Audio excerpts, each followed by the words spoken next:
na sequência de exposições no livro do profeta Isaías. Hoje vamos meditar nesse capítulo, que faz uma apresentação tremenda. Imagine que você estivesse num ambiente no qual por muitos e muitos e muitos anos se esperasse alguém, uma pessoa, um indivíduo que no meio daquela comunidade todo mundo acreditasse fosse a solução. E de repente, num certo momento, as pessoas se agregam, se ajuntam ali naquele lugar e todos ficam esperando a chegada dessa pessoa. Como é que você faria a apresentação dela? Imagina que a gente estivesse esperando alguém muito importante aqui hoje. E o culto começou, não chegou. E a gente está aqui agoniado, era o nosso pregador dessa manhã.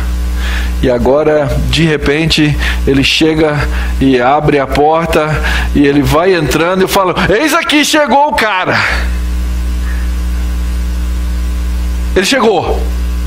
Expectativa crescente. Ansiedade, quem sabe, naquela espera.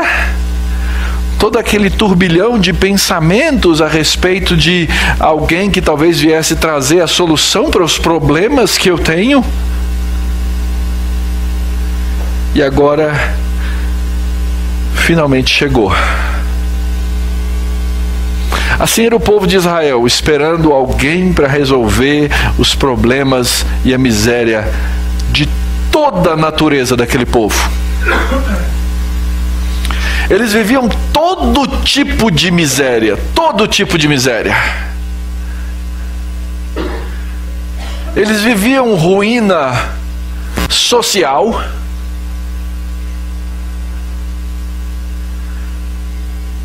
E nisso, fala a verdade, nós somos especialistas. Essa parte dá para entender bem. Queridos, nós estamos vendo lugares e partes do nosso país em processo de deteriorar-se. Nós somos aqui um grupo ultra privilegiado dessa nação. Ultra privilegiado.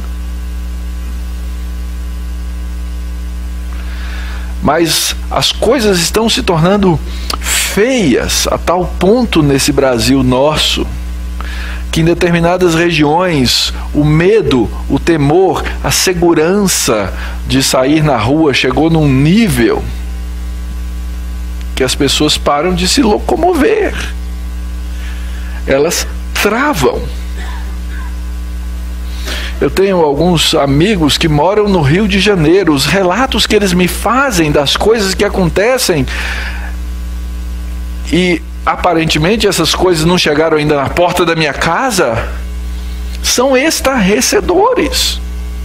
Mas se você quiser saber a respeito disso, basta ligar a sua televisão, basta você pôr o seu rádio para funcionar, e você vai ver que essas coisas, Israel vivia um clima terrível, social, vivia problemas econômicos. É lógico que no meio de todo o povo existem aquelas tragédias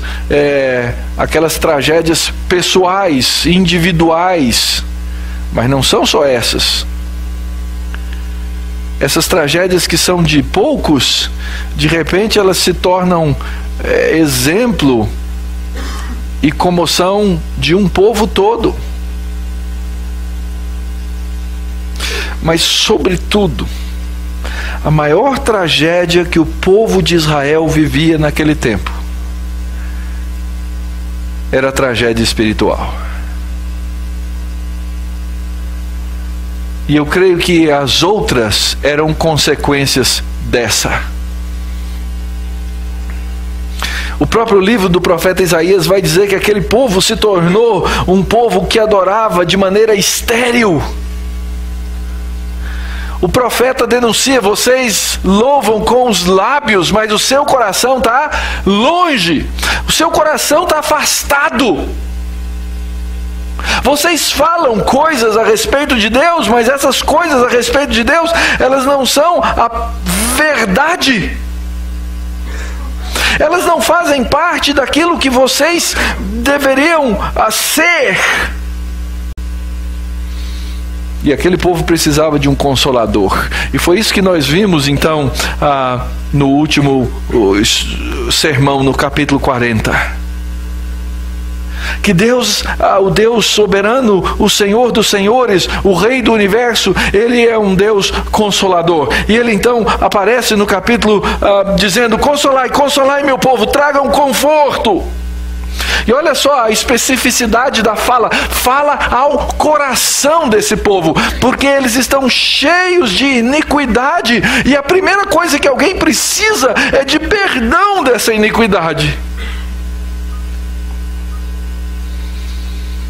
Eu costumo dizer que enquanto você não reconhecer o tamanho, a dimensão e a profundidade dos seus pecados diante do Criador do universo, você não vai conhecer real perdão da parte dele. Porque essencialmente esse Deus cheio de justiça é um Deus que perdoa. Mas nós temos que reconhecer, obviamente, e Deus usa inclusive da sua misericórdia para isso, a profundidade e o tamanho do nosso pecado.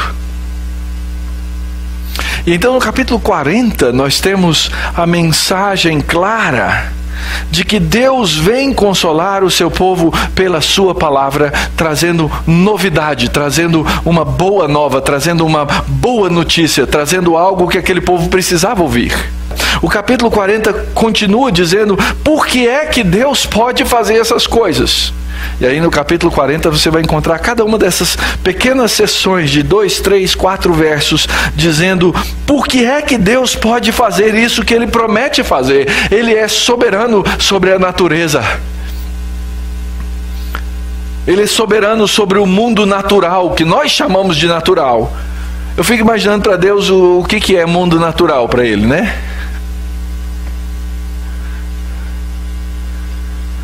Tudo é dele. Na verdade, tudo é sobrenatural. Porque tudo pertence a Ele. E a gente às vezes tem essa ilusão de que, eu vivo num mundo que tem leis e essas leis são autossustentáveis. Não é verdade. A Escritura nos afirma que Deus é quem criou e Ele é quem sustenta essas leis.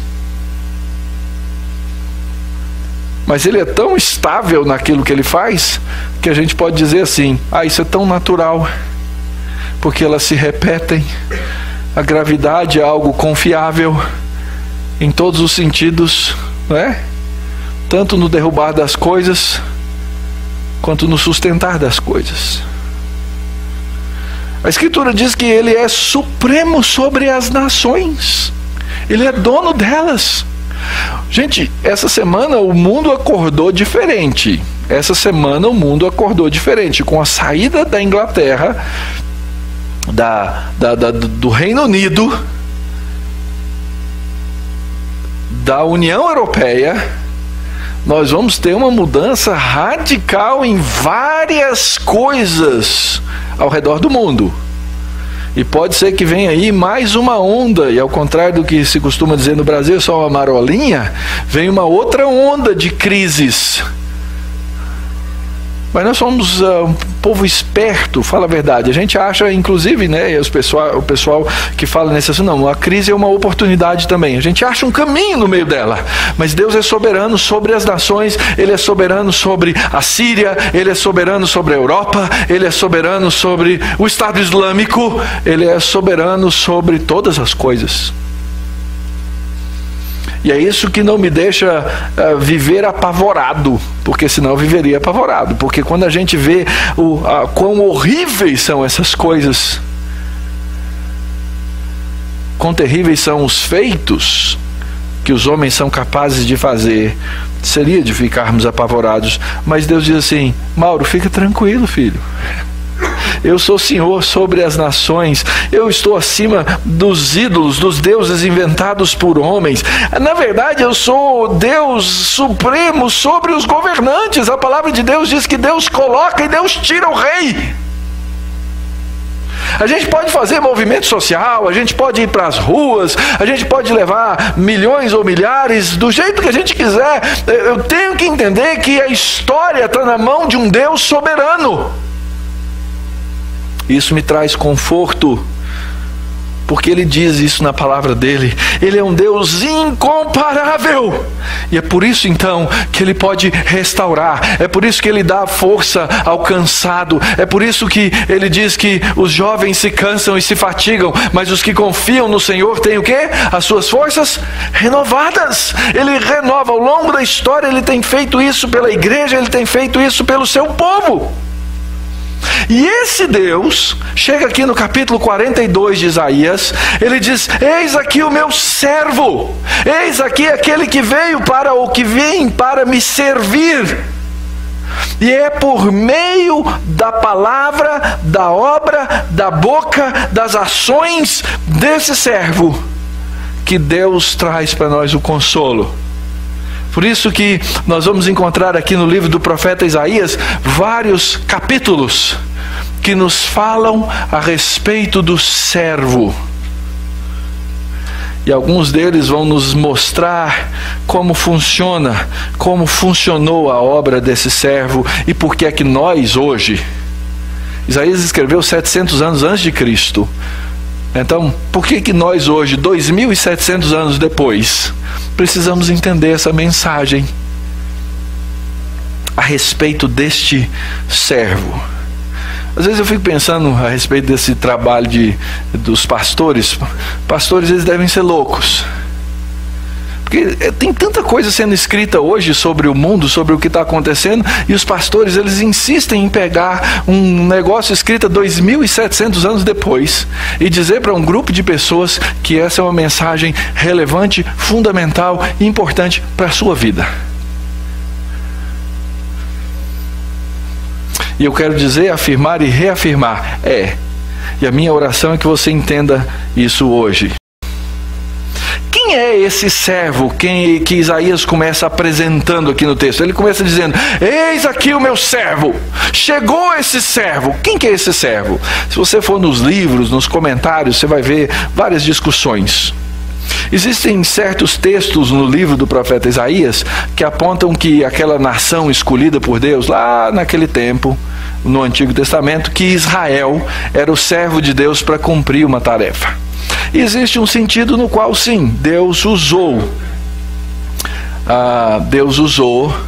Israel para cumprir várias coisas que Ele queria fossem cumpridas. Por exemplo, o próprio registro da Escritura. Se hoje eu tenho um livro no qual eu posso meditar, pensar e entender uma mensagem como o livro do profeta Isaías, é porque Deus usou todo o povo de Israel e toda a estrutura e a própria língua de Israel para que esse livro nos chegasse. Eu dou graças a Deus por isso. Muitas outras coisas foram feitas por Deus por meio de Israel. Então, determinados pontos do livro do profeta Isaías, Israel é o servo.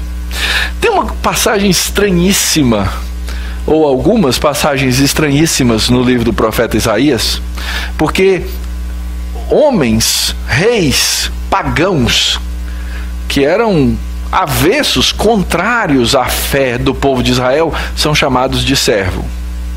E isso é uma ilustração de que Deus é soberano sobre as nações e Deus é soberano sobre os governantes. Então, existe o texto Isaías 45, Isaías 44 e anteriormente até no capítulo 41 esse conceito, essa ideia de que um rei chamado Ciro, um rei de uma nação estranha e inimiga do povo de Israel, é chamado de servo, servo de Deus. Já parou para pensar nisso?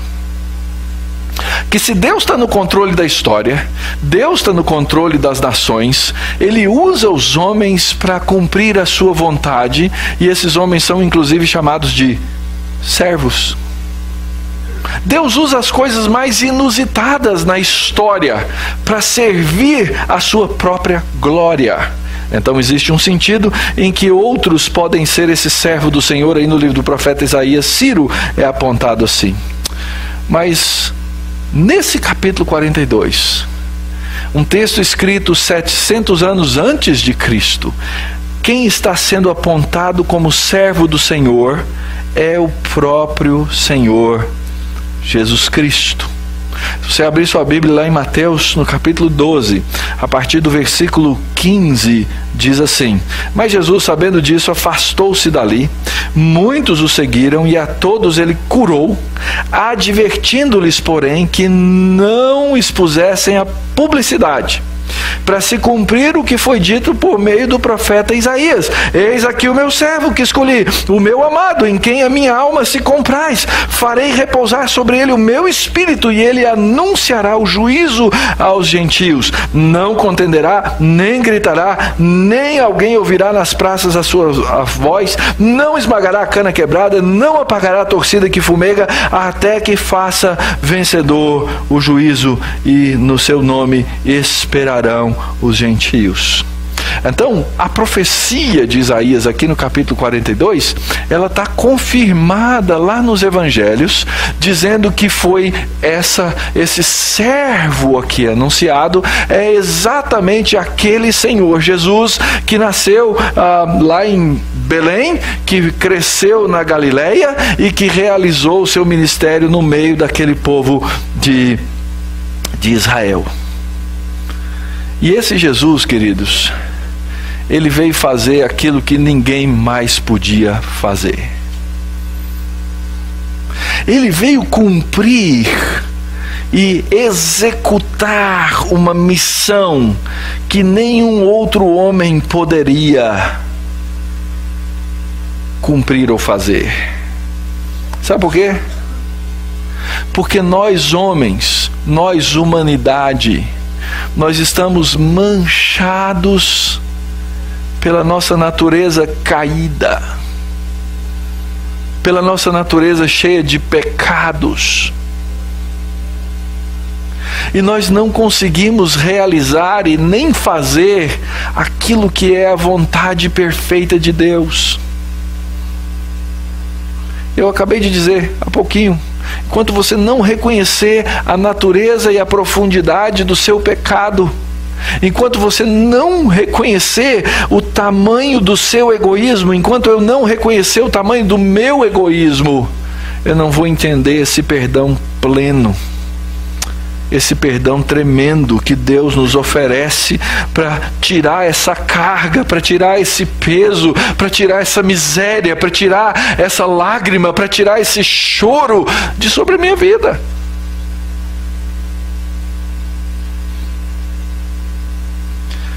E essa é uma coisa difícil do indivíduo reconhecer. Fala a verdade.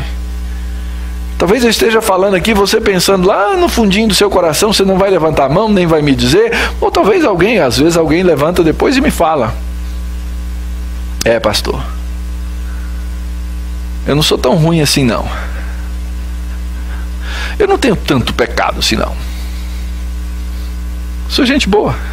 Fala a verdade. Você é gente boa ou não é? Nós não gostamos de pensar assim de nós mesmos? Eu sou gente boa, eu trato as pessoas bem. É verdade que às vezes eu trato um ou outro mal, mas a maioria eu trato bem. Nós temos um autoconceito a nosso respeito. E nós gostamos, aliás, o mundo dá esse complemento, ele dá esse empurrão toda hora. Não, faz aí uma autoajuda, seja positivo, você não pode ser negativo, você tem que pensar... São técnicas que o mundo usa para convencer você de que você é um cara legal e bom, e que você vai continuar sendo bem sucedido, e que você sai dessa sozinho, e que você consegue chegar lá, e que você...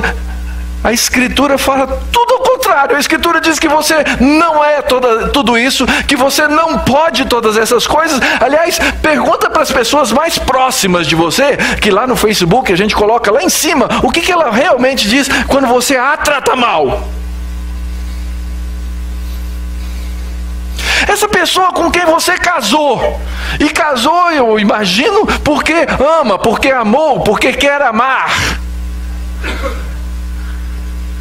E essa pessoa começa a dizer assim: você não me trata. Aliás, a gente tem um dito lá em casa. Os meninos falam o tempo inteiro: no começo não era assim. Significando o quê? Era melhor, mas parece que vai numa curva, não é? No começo não era assim. Nós temos essa tendência, faz parte da nossa natureza, e nós precisamos de um libertador dessa natureza terrível que nós temos, e nós precisamos de um perdoador, alguém que arranque essa culpa que nós carregamos, e quem pode fazer isso, segundo a Escritura, é o servo do Senhor, que é Jesus Cristo. E esse servo, e ele vai falar por que esse servo pode fazer essas coisas. Ele é bem sucedido na sua obra. A obra dele é uma obra singular, única. Ninguém pode fazer igual, nem no passado e nem no futuro. Houve ou haverá alguém que faça algo semelhante a esse servo. Então Deus diz: eis aqui o meu servo, e ele vai dizer por que o servo consegue realizar essa boa obra. Porque o Senhor Jeová é Ele quem aponta e capacita o servo. Ele diz: eis aqui o meu servo, eu sustento o meu servo, eu sustento o meu escolhido, eu tenho prazer nele. Muito bem, o que é um servo? Um servo é aquele que faz a vontade de outro.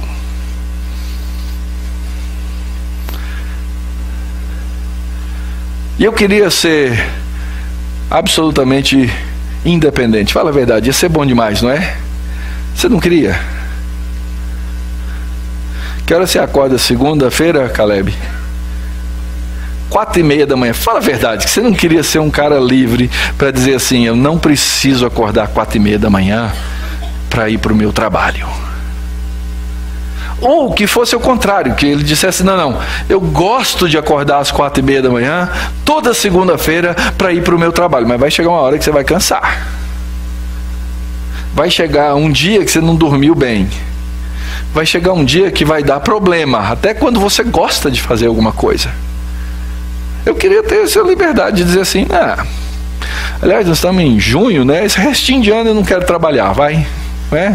Está quase acabando, fala sério. Esse restinho de ano eu vou ficar. Nós gostaríamos de ter essa liberdade de não fazer coisas, mas nós somos servos do tempo, servos de um emprego, servos de outras pessoas. Não existe essa liberdade. Nem o indivíduo mais rico da face da terra tem essa liberdade. Eu conheci um homem, eu já contei algumas histórias para vocês, muito rico. Eu nunca tinha conhecido ninguém tão rico daquele jeito. Na minha cabeça é o homem mais rico do mundo. Eu sei que ele não é, porque ele está lá na lista do Forbes e não é o primeiro. Mas ele é muito rico. Tem aquelas coisas que a gente podia sonhar assim, né? Vou pegar o meu jatinho, vou para o meu iate. Ele tem todas essas coisas.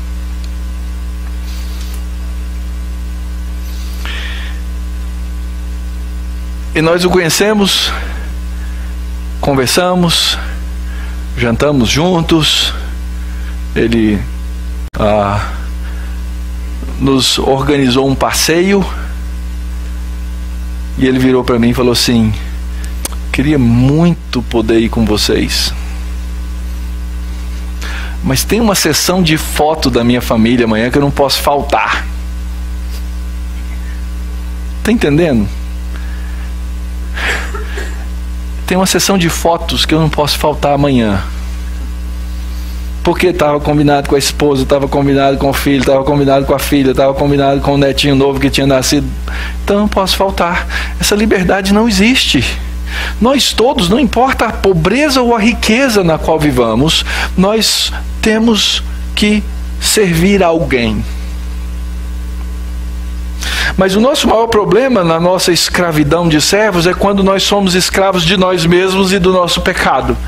E essa é uma realidade que a Bíblia fala a nosso respeito. Agora, existe um servo que é um servo voluntário. E esse servo, ele é descrito na Bíblia. Esse servo é a expressão de alguém que foi apontado para uma missão e aquilo toma conta dele. Ele é honrado porque ele quer cumprir essa missão e Deus fala desse: está aqui o meu servo. Esse é servo de verdade. Esse é o verdadeiro servo. Esse servo eu sustento, eu mantenho em todas as coisas. Esse servo ocupa uma posição de realeza, porque ele é servo e é rei ao mesmo tempo, e esse rei o sustenta de maneira completa.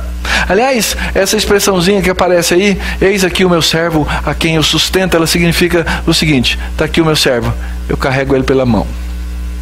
É um senhor que carrega o servo pela mão. Ele faz o que o servo precisa fazer. Aliás, diz o texto que esse Deus, esse Senhor escolheu o servo. E ele não só escolheu o servo, diz a Escritura que ele tem prazer naquilo que esse seu servo faz. Ele tem alegria em ver o servo esforçando-se e cumprindo cada passo. Esse servo é submisso à escolha do Senhor. O Senhor tem prazer na obra do seu servo. Ele sustenta o servo com o seu espírito. E ele vem com uma função.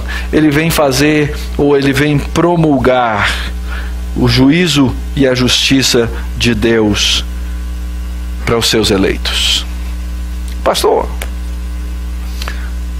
como é que isso se relaciona com a minha vida? O que isso tem a ver comigo? Queridos, é óbvio que essa obra que nós temos aqui descrita é uma obra singular do Filho de Deus, Jesus Cristo, que veio fazer todas essas coisas, mas ele veio para que nós fôssemos servos do servo. E nós temos que encontrar essa alegria de servir o servo. Um servo que já não nos chama servo, mas nos chama amigos. E eu me torno amigo de Deus. Aquilo que me era um peso, agora se torna para mim um prazer, se torna para mim uma alegria, se torna para mim uma satisfação, se torna para mim uma motivação. E na pessoa de Cristo nós encontramos todas essas coisas.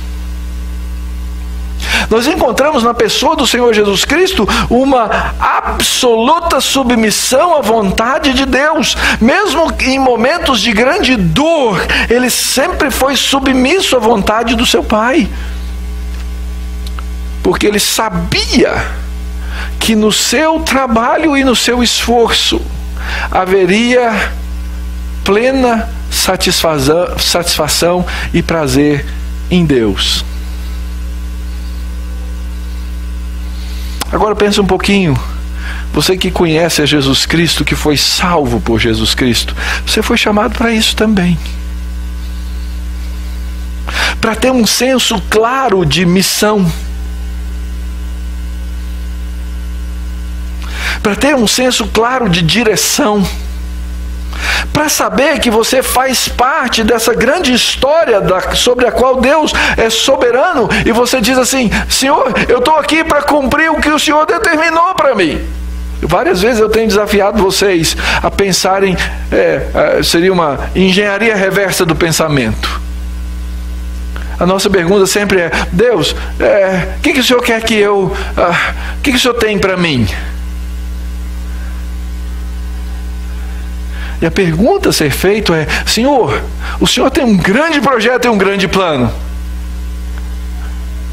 Como eu cumpro a vontade do Senhor nesse grande plano? Como eu me encaixo nela? Porque no momento em que eu me encaixo nela, o Pai encontra prazer naquilo que eu faço. Ele olha para nós, ele olha para a igreja presbiteriana da Barra Funda e ele diz assim: aqui estão os meus servos. Eles querem servir e fazer a obra de Cristo. E porque eles querem fazer a obra de Cristo, eu encontro neles prazer. Já pensou nisso?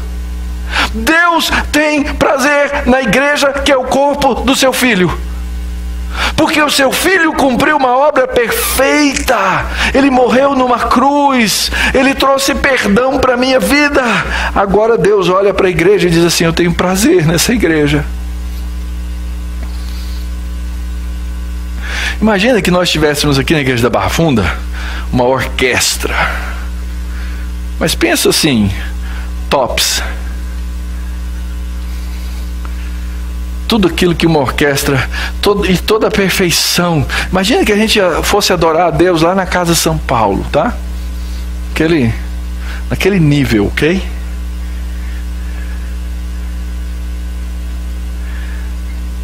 Mas nós não fazemos isso, né? Nós temos alguns instrumentos, temos irmãos que se dedicam, se esforçam, querem ver o melhor, mas vamos fazer assim: se a gente fosse pegar a nossa qualidade musical, ok? Daquilo que nós fazemos aqui, numa escala de 1 a 10, e usássemos a mesma escala e pegássemos a Casa São Paulo, imagina aí como é que iam ficar as notas, a diferença. A minha pergunta é a seguinte: Deus teria mais prazer naquela adoração daquele jeito, ou na adoração que nós fazemos aqui? Deus tem prazer nessa adoração que nós fazemos aqui, irmãos. Se ela parte de lábios sinceros, de corações que se converteram ao Senhor, que conhecem o Senhor e que querem fazer a obra de Deus, Deus olha lá do céu e fala assim: está aqui, ó, esses são os meus servos, eu tenho prazer neles. Eu não estou querendo dizer que a gente não pode ter a qualidade da orquestra, mas que o prazer de Deus sobre os seus filhos é esse. É quando nós amamos ao Senhor e nós promulgamos o seu direito e a sua justiça. Como se faz isso? Como o servo faz isso? O texto diz que ele não clama, que ele não grita, que ele não vai no meio da praça berrar. E às vezes eu fico olhando os pregadores da Praça da Sé e fico me perguntando se aquilo faz sentido. Diz o texto: ele não vai esmagar a cana quebrada, nem vai apagar a torcida que fumega. Isso não é uma referência à torcida de nenhum time. O que o texto está nos dizendo é que o servo vem como servo. E à medida em que ele se aproxima como servo, ele mesmo vai falar a seu respeito. E foi isso que o Senhor Jesus disse: eu sou o quê? Manso e humilde de coração. Quem aqui pode levantar a mão e falar a mesma coisa? Só eu, né? Desculpa, hein, gente. Então, nós não somos assim, somos? Mas assim veio o servo do Senhor, assim veio o Senhor Jesus, dizendo: eu sou manso e humilde de coração. O que significa ser manso? Ser manso, gente, não significa ser, na linguagem que a gente usa lá em Goiás, não significa ser pamonha. Sabe o que é um pamonha? Culturalmente está compreendido aqui o que é ser um pamonha? É um molenga. Se bem que tem pamonha com tanto fubá que não corresponde ao ditado, né? Mas é um molenga. A Escritura nunca diz que nosso Senhor é um molenga. A Escritura diz que ele era manso. Ser manso significa aplicar a força na medida certa. Isso é ser manso. Ser manso, por exemplo, com uma criança que está fora de controle, é você segurá-la com a força certa, sem ultrapassar, mas para resolver aquilo que precisa ser resolvido. Ser manso é saber usar pequenos objetos, que às vezes você já passou por essa situação, aquele negócio que você tem que arrumar, que é tão pequenininho, que os dedos da gente, e você fala assim, tem que usar uma certa força, até que crack! É o campeão do crack, né? Quebrou. É saber usar a força certa. O Avner chegou essa semana tentando abrir um vidro, e a inexperiência é fatal, né? A gente não sabe. Eu só fui aprender isso muitos anos depois, e ele tentava abrir aquele negócio, esse negócio não abre. A temperança já tinha ido embora, não é? Obviamente. O outro jeito de abrir o vidro de geleia era quebrar. Não ia resolver, ia abrir, mas não ia resolver. Aí eu peguei aquela maquininha maravilhosa que você fazia plac. Quando a latinha faz aquele barulho, puff, aí você abre com uma mão. É você saber usar o instrumento certo. As mulheres agora todas querem saber que maquininha é essa, obviamente, né? Certo? Meu amor, depois você mostra para elas onde é a seção que compra, tá? Você vai na lata, ela abre. No vidrinho ele abre. Você tem que saber usar. Mansidão é saber usar a força certa, na situação certa, na ocasião certa, para um alvo, para um objetivo certo. E nisso o nosso Senhor Jesus é tremendo, porque a gente vê na história dos evangelhos, ele usando do chicote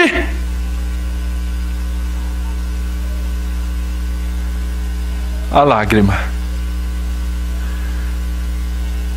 Ele chora sobre Jerusalém. Ele geme de dor, dizendo: ai de vós. Aquele ai de Jesus é um ai de dor. O manso, ele sabe chorar com o que precisa do choro junto. Mas esse Senhor Jesus, ele é humilde de coração. Ele sendo o Senhor dos senhores, sendo ele Deus, sendo ele igual a Deus, sendo ele pessoa da Trindade, ele vem, se esvazia, se encarna e vem como um servo cheio de mansidão, cheio de gentileza. Uma gentileza bela, clara. O servo vem fazer isso. Ele vem trazer o direito e a justiça, e ele não vem fazer de uma maneira bruta, mas vivendo num mundo bruto, no qual ele mesmo vai morrer. E o texto termina dizendo que ele em verdade vem e promulga o direito. Ele vem promulgar direito para a gente que é cheio de autojustiça. Eu sou cheio de autojustiça. Eu sempre me comparo com o outro, eu acho que eu sou melhor que o outro.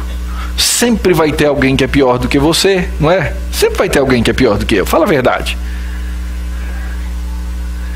Mas a gente faz o que nesse processo? A gente, por ter alguém que parece que num nível mais baixo que eu, o que eu faço? Eu me encho de autojustiça. E lá em Isaías 64, o profeta fala desse meu senso de autojustiça. Ele diz assim: nós todos somos como o imundo. A nossa justiça é como o trapo pior de sujeira. Nós somos murchos como a folha, as nossas iniquidades, como um vento, elas nos levam, nós somos pecadores. E ele vem com essa bondade toda. Ele vem cuidar da cana quebrada. Sabe o que serve cana? Não é cana de açúcar, né? Mas a taboca, aquela cana dura, sabe não? Sabe o que é taboca? Gente, me ajuda aí. Bambu, obrigado, bambu, valeu, hein, gente? Problema cultural, né? Eles nascem, né? Aqueles pés assim, aquele tanto de bambus crescem, e eles têm uma função, cuidam das folhas lá, etc e tal, e o vento ele verga e ele volta. Mas quando uma cana quebra, ela não serve para mais nada. Depois que ela estilhaça num pedaço, um bambu quebra, ele se torna inútil. Ele não dá mais, se eu for usar ele para ter sustentação, ele não me sustenta mais. Ou ele vem pegar a torcida que fumega. Como eu disse, não é nada sobre futebol, mas é um pavio que já está saindo fumaça. Sabe quando ele ainda tem aquela brasinha, você chega lá e você ainda tem esperança de reacender o fogo daquele pavio. Quando saiu a fumaça, já era, você não consegue reacender mais. Ele veio para cuidar e para trazer direito para não esmagar a cana que já quebrou e nem apagar essa torcida. Ele vem pegar coisas inúteis para dar para elas algum valor.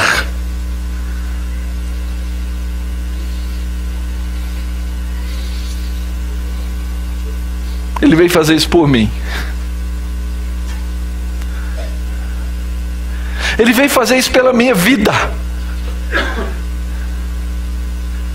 Ele veio pegar algo inútil para fazer algo útil. Algo que cumpra um papel e que glorifique e que honre o seu nome. Querido, ele veio fazer isso por você. Ele veio pegar, quem sabe, dons e talentos que você tenha, e pegar esses dons e talentos e tornar essas coisas em excelência para a honra do nome dele. Ele veio pegar a nossa vida ordinária, corriqueira, cotidiana e usar para a glória do nome dele. E quando você se enxerga nesse ponto, nessa posição, você começa a entender o valor, a grandeza da obra desse servo pela nossa vida, pela minha vida.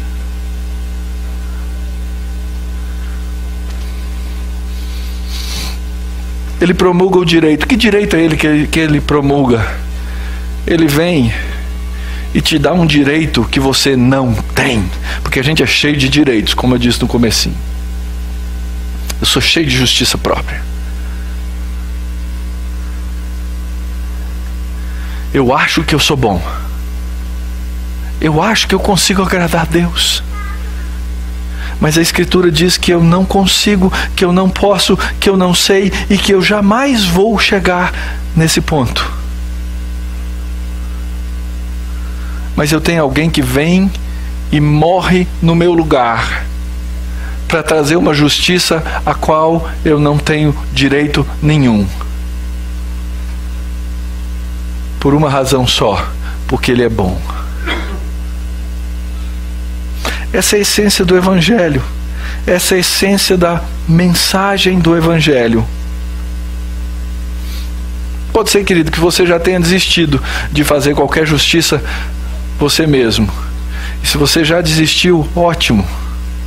Porque a boa notícia é que alguém tem uma justiça para você. Alguém que vai até o fim na sua missão. Diz o texto assim: não desanimará, não se quebrará, até que ponha na terra o direito, e as terras do mar, as ilhas, vão aguardar a sua verdade.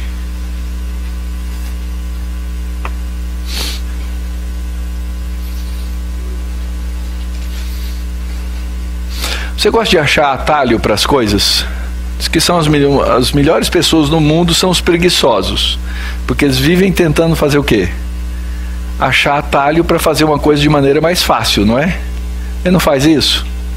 Como é que eu consigo fazer essa tarefa que demora tanto tempo, com tanta coisa? Se eu conseguir fazer ela mais fácil, eu vou fazer. A gente gosta de atalho. A gente gosta de cortar. E às vezes isso é um desestímulo à nossa persistência. Eu tenho um grau e um nível de persistência, mas eu sei qual que é o meu limite. Eu sei no momento em que eu chuto o pau da barraca, vai, isso aqui não dá para mim, eu não vou conseguir, não vou chegar no fim, eu paro no meio e vou para outra. Isso vale para qualquer coisa, gente. Isso vale para as tarefas cotidianas, isso vale para os relacionamentos. Em todas as coisas a gente quer achar um atalho, não enfrentar problemas, passar por volta e assim por diante. O que o texto aqui está dizendo é que esse servo que foi enviado por Deus, que é Jesus Cristo, ele não se desanima, ele não se quebra, ele vai até o fim da sua missão para dar prazer a Deus.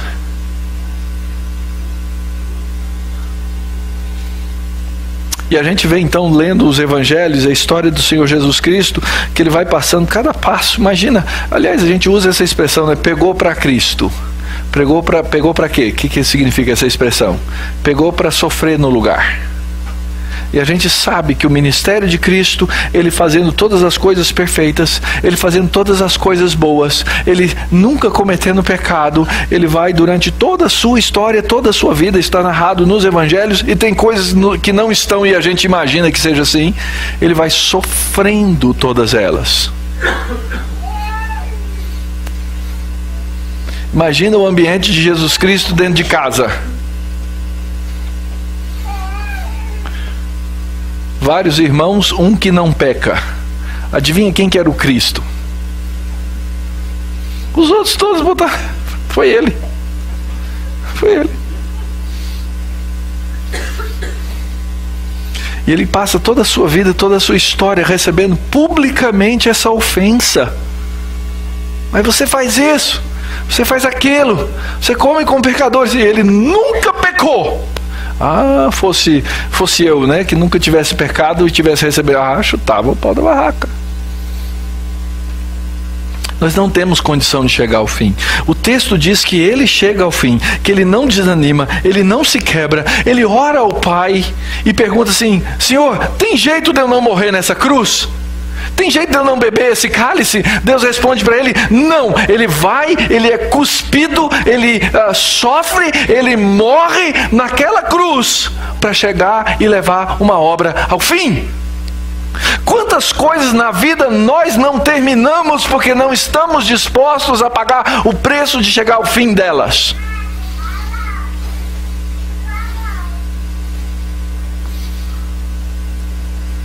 Pois o servo, ele vai até o fim.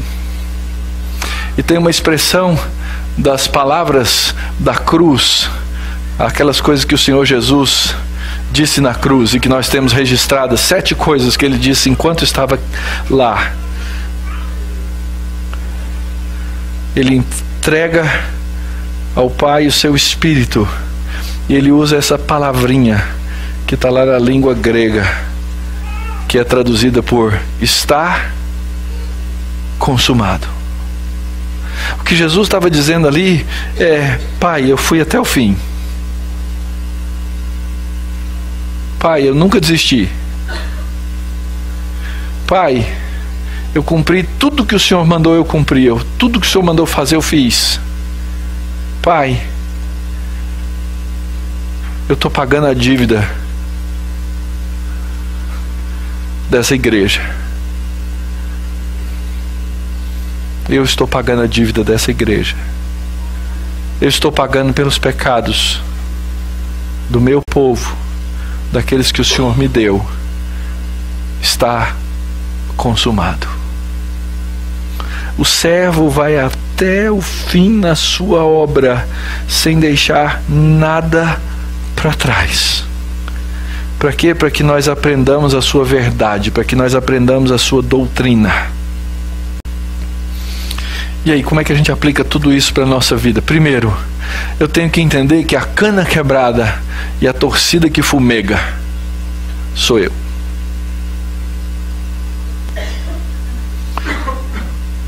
E que essa coisa sem esperança recebe esperança da parte de Deus. Por isso, querido, em primeiro lugar, não confie em você mesmo. É o oposto da mensagem da autoajuda. Confie no servo. Segundo, não confie na sua capacidade, não confie na sua obra, confie na obra do servo. Sabe como é que a gente vive a vida cristã, queridos? Nós vivemos a vida cristã assim, todos os dias, dizendo: Senhor, eu não posso, Senhor, eu não consigo, Senhor, eu não cheguei lá, Senhor, eu preciso de Ti. É assim que a gente vive a vida cristã.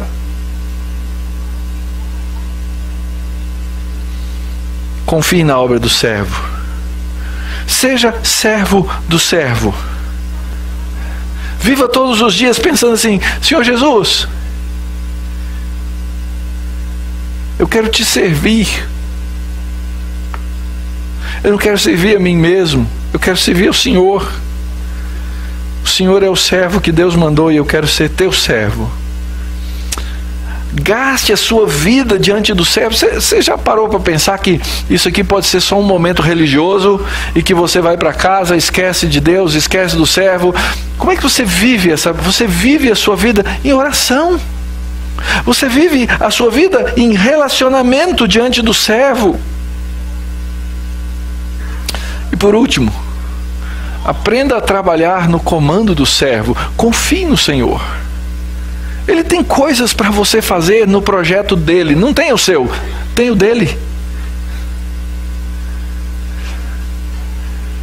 E ele vai fazer coisas abençoadas na sua vida, para abençoar outras pessoas que ele quer abençoar. Eu vejo isso acontecendo aqui conosco. Deus usando pessoas para abençoar pessoas. Porque pessoas chegam aqui e dizem: eu não vim aqui para ser servido. Eu vim aqui porque eu quero servir o servo. Essa é a diferença. Eu vim aqui para servir o servo. Eu quero fazer a vontade dele.